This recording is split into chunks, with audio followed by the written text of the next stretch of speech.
So content. So everything you create, you need to engage, entertain, inform or educate. So it's all about talking about your audience, not talking about you. And really educating them about the services that you offer and why you offer them. Really educating them about your values. But I would always recommend that you plan your content. Okay? So we use a tool called Content Calendar. I'm going to show you this very quickly if I can. So there is a paid version of this, but there is also a free version. Okay, so we're using the paid version, but this is a free version. But there is a free version as well.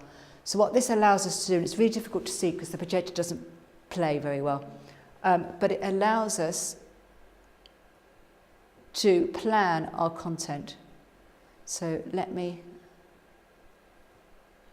so can you see that we've got content planned here? Yeah. And we can schedule it. So the top is on Twitter, then we've got Facebook, and then we've got LinkedIn. So we can see at a glance what content that we're creating. Yeah. We could put the content up there with an image and it just gets scheduled automatically.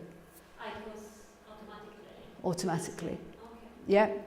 So you can see here Monday at 8:58 that post went out automatically onto, that would have been Twitter probably.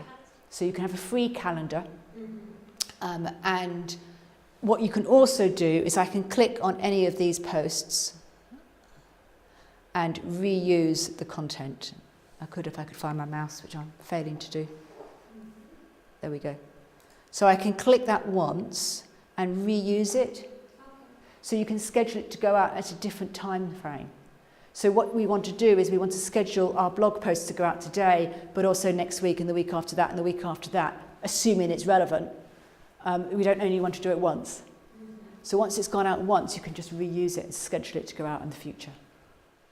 So a nice little tool to use for planning. And it's very visual and it's really easy.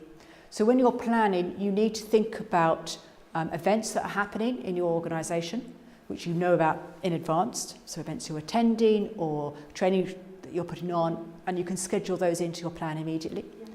You need to think about what are called awareness days. So if you Google awareness days, so you put those awareness days into your calendar as well. Yeah,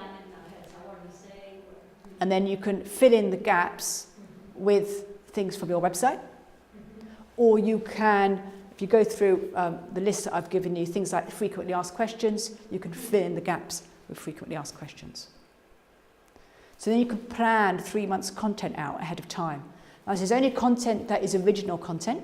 It's not content that you're sharing from others, because you need to do 40% original, 40% shared, 20% real time.